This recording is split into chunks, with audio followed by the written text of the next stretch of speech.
اللہ نے ان چیزوں سے روکا نہیں ہے. عورت شادی کرو، تمہیں اللہ نے اجازت دی ہے، اولاد ہے ان کی پرورش کرو، کمانا ہے تو کماؤ، سونا چاندی کماؤ، کون روکتا؟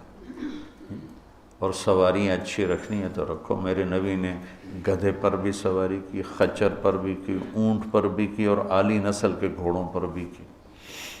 تو آپ نے امت کے تمام طبقات کے لیے راستہ دکھا دیا.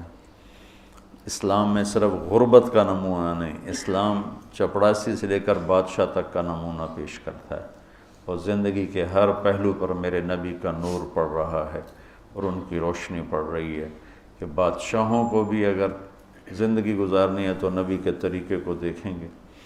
ایک دفعہ سعد بن عبادہ آپ کے لیے ایک جوڑا لائے کپڑوں کا، کہا جی آپ کو پہنانا ہے. آپ نے پوچھا کتنے کا ہے؟ فرمایا 27 اونٹ دے کے یہ جوڑا خریدا ہے. 27.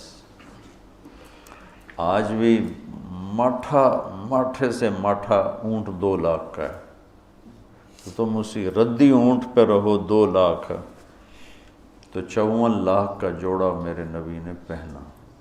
انکار نہیں کیا. تو اتنا مہنگا لے گا، لے جا، میں نہیں پہنتا. تو انکار کرتے ہیں نا، انکار نہیں کیا، پہنا، اتار دیا. پہن کے یہ سنت نہیں اس کو کہیں گے، اس کو اجازت کہیں گے.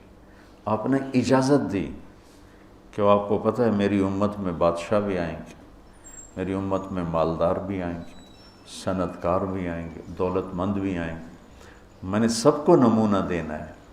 تو آپ پیبند لگے کپڑے ہی ساری زندگی پہنتے تو مالداروں کے لیے کہاں سے راستہ ملتا؟ پھر تو صرف غریبوں کے لیے آپ نمونہ تھے، مالداروں کے لیے تو نہیں تھے. آپ اگر ساری زندگی گدھے پر ہی سوار کرتے تو لینڈ کروزر والے کو نمونہ کہاں سے ملتا؟ پراڈو والے کو نمونہ کہاں سے ملتا؟ مرسڈیز والے کو نمونہ کہاں سے ملتا؟ تو میرے نبی نے اعلی نسل کے گھوڑے، سجل، ثقب، سبحہ، ورد، یعصوب، یعقوب، یہ گھوڑوں کے نام ہیں جو خوبصورت. آپ کا ایک گھوڑا تھا ورد گلاب کے پھول کو کہتے ہیں، کہ جیسے گلاب کا پھول سارے پھولوں میں نمایاں نظر آتا ہے، ایسے ہی وہ گھوڑا سارے گھوڑوں میں نمایاں نظر آتا تھا. سبحہ تیرنے کو کہتے ہیں، تو اس کا نام سبحہ تھا. جب وہ دوڑتا تھا تو لگتا تھا تیر رہا. تو آپ نے اپنی امت کے مالداروں کو بھی راستہ دیا اور اپنی امت کے غریبوں کو بھی راستہ دیا. ایک دفعہ سعد بن عبادہ، یا رسول اللہ آپ کی دعوت کرنی ہے. انہوں نے کہا کرو. تو اگلے دن دیگچے چڑھے ہوئے آ گئے. کیا کیا ہے؟ کہ یا رسول اللہ 100 اونٹ ذبح کیے ہیں اور صرف مغز پکا کے لایا ہوں. آپ کہتے اٹھا کے لے جا. اتنا اسراف کیا تو نے؟ تجھے شرم نہیں آتی؟ اتنا اسراف کیا ہے، اس سے مسجد بن جاتی. اتنا اسراف کیا ہے، اس سے غریب کی شادی ہو جاتی. اتنا اسراف کیا ہے، اس سے فلاں کا علاج ہو جاتا. تو آپ کہتے لے جا، میں نہیں کھاتا. تو کوئی نہیں کھائے گا، تو نے اتنا اسراف.